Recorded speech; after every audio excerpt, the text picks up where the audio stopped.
Hi, it's Dwyer. It's June 14th, 2025.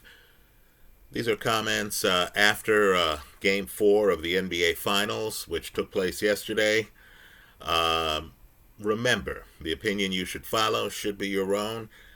Just consider this video to be a second opinion from a complete stranger online. Let me point out that Oklahoma City is excellent on the road. Excellent on the road. Indy is great at home. You were offered a 6 and 6.5 on Indy in terms of a point spread before yesterday's game. I feel OKC is going to win the series, but I thought when you're up around 6, that's too much to lay for a road team in the NBA Finals against a team that's excellent at home. So, just my own story. I expected OKC to win the game, right? That was nerve wracking. But I took Indy on the point spread, right, for a hedge position. In other words, OKC wins, I'm good. I have some futures action. I'm good on that, right? If Indy pulls it within, 6, I thought, great, I'm good on that. So I took that bet. Of course, in the last minute, Indy gave away Indy gave away that spread. I actually lost on that bet. OKC ends up winning the game by 7. Sometimes that's how it goes, right? Just telling you my own backstory on that. I did not watch most of the game live. I was busy doing other things, but I knew something was wrong when we get to halftime for Indy, and Indy had hit a bunch of threes, right? At that time, just looking at the stats from time to time, there was a time where out of 10 3-point attempts, OKC had only hit 1 3. One. But yet, OKC was within 3 on the road at Indy. So I realized, wow, Indy isn't being as efficient as possible. Right? There's a stretch in the third quarter where Obi Toppin hits a couple of threes. Indy jumped out to 8. But then you saw the defense take over. You saw OKC take Pascal Siakam out of the game offensively. Right? That's the turning point of the game, folks. It's Pascal Siakam being taken out of the game down the home stretch. Now, let me make a few points here.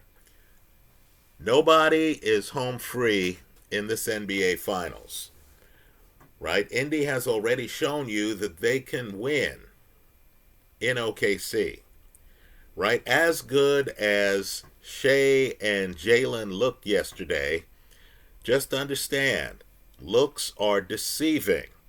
What I want people to do is to look at the box score. That's what matters most. You'll see that together, those guys had a net 0 plus minus. Right? You can look good on TV and stuff like that. Sometimes being a stat nerd is what gives you the insight. Just understand, for all the coaching, and Daganol had Williams bringing the ball up the court, right? Giving Shea a breather in the first half. For all the maneuvering with the coaches, just understand that the two offensive guns on OKC had a 0 plus minus in a game where the team wins the game by 7 points. Right? So more adjustments are going to be made. Let me say, don't overlook what Rick Carlisle is doing. Don't overlook the back to the basket skills in the high post of Pascal Siakam. Right? Just recognize that Siakam is spectacular with his back to the basket. he's able to, from the high post, not the low post, the high post. This is why Indy is effective. He's able to get his shot off against anybody on OKC. Right? What Indy has to do, he's their most reliable scorer. Right? He can actually have that game last for 4 quarters if Indy gets him the ball at the right time. So Tyrese Halliburton and TJ McConnell really have to figure things out a little bit. Right? Siakam's back to the basket skills are much better, in my opinion, than Miles Turner's. The offense has to go through Siakam in the high post. You have to force OKC to make an adjustment. Now, Alex Caruso, I don't know what can be said, folks. He had something like 5 steals. So I'm just telling you, you cannot correct that in a short series. Right? Players who turn over the ball, they're going to turn over the ball. I can't say to the guy, be more careful. Right? So OKC is going to have an opportunity to get turnovers. Let me say, too, one of the stories of this series is the fact that Daigneault hasn't quite figured out how to use his big man. Right? Early in the series, you might remember game 1. There were stretches of the game where Chet Holmgren is not on the court. Right? Well, yesterday, Chet Holmgren got 15 rebounds. A guy who is capable of getting you 15 rebounds in an NBA Finals game should be playing a lot more. But what's interesting is the guy who led the team in rebounding during the season, Hartenstein, didn't get a lot of rebounds. Right? So OKC is going to have to figure out how to allow Chet Holmgren and how to allow Hartenstein to get rebounds at the same time.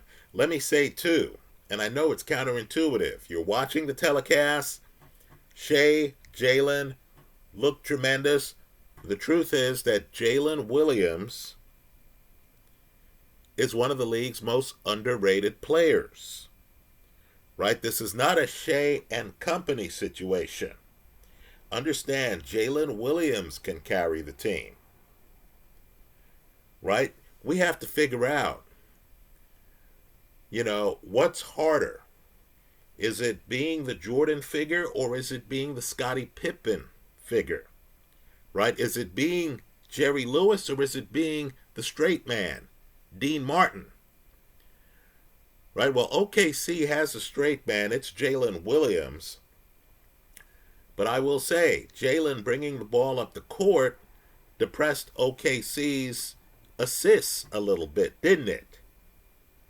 But Jalen is old school. He has an explosive first step, folks. It's explosive. His game's a little bit different than Shea's. Shea comes down and Shea has moves where he, does a little mini James Harden where he's next to you, then he takes a little bunny step and he's away from you and gets the shot off. Jalen, comes up, hesitates, then blows by you. His first step is that fast. Right? The key to OKC is to realize that while they have a team concept on defense, right? Their defense is, quite frankly, the best unit in the finals, right? They're much better defensively than Indy, right? On offense, it's actually a little bit more 70s basketball. In other words, Shea and Jalen literally are just beating their guy off the dribble.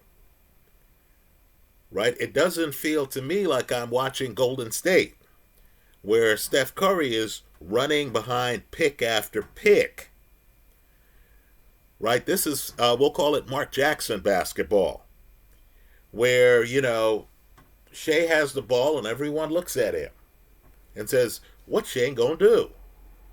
Right? Then Jalen gets the ball and everyone looks at him. Right? That works. Because Indy doesn't have an Alex Caruso. Right? The guy who's just going to hound you and bother you and be the equivalent in basketball of a defensive back. Be a Rod Woodson or a Deion Sanders. So let's see what happens. I'm expecting OKC to win Game 5, right? Simply because they finished Game 4 strongly. Simply because, the burden now shifts to Indy to kind of figure out how to free Pascal Siakam. Right? The question for me at this point, and I could be wrong, right? I mean, we're all guessing somewhat, right? We're all making educated guesses. The question for me is, can Indy recover for Game 6? Because they started off this game and had the pace they wanted. Look at the amount of points scored cumulatively by both teams at halftime. Right? They had the pace. They were the team hitting the threes. And yet they were only up by 3 at halftime. Also, how much poker is OKC playing? They were up in, a game. It was late in the second half. And then Indy stormed back. That's Game 1. Right? Wasn't that pretty much the same thing in Game 3? Right? They're up. Looked like Indy had better legs down the home stretch. Then we get to Game 4. You tell me what's going on. Again, look at the box score. Look at OKC's defense on the year. Right now, Pascal Siakam is feasting in the first half. Feasting. Right? Both teams score a lot of points. Now, that's not unusual because Indy is an offensive juggernaut and OKC is as well, believe it or not.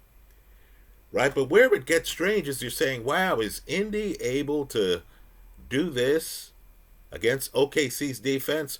Was that real?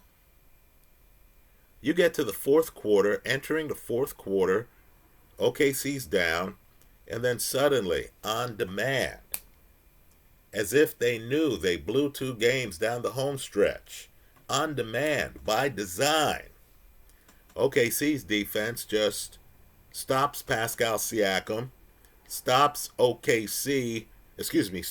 Indy when it counted down the home stretch. Is that going to be OKC's strategy going forward? Right? Because if you show the heavy defense in the first half, Indy can make adjustments and pass you down the home stretch in the fourth quarter. If I allow a shootout in the first half, I just tell my guys, keep it close. We have the offense to keep it close. Right? If I allow a shootout and then unveil the suffocating defense in the fourth quarter, is offensively blessed Indy ready for that? They weren't in Game 4. So let's see the lay of the land here. I get the feeling that if OKC wins Game 5 by a blowout, I think they're going to try to close it out in Game 6 in Indy. Right? Just recognize, too, that 68 wins is 68 wins. This is now a best-of-3 series. For Indy to win it, they're going to have to win one game on OKC's home court. Now that OKC has figured out that they need defense down the home stretch, now that OKC has figured out they need better clock management, in other words, once that clock gets below 24 seconds, right, OKC, an excellent free throw shooting team, needs to run clock more than think about open looks, right? Then they need to have team offense, right? Has OKC figured out enough after 4 games to hold serve at home at a minimum, if not close this out in 6? Those are my thoughts. Let me hear yours in the comment section of this YouTube video. Thanks for stopping by.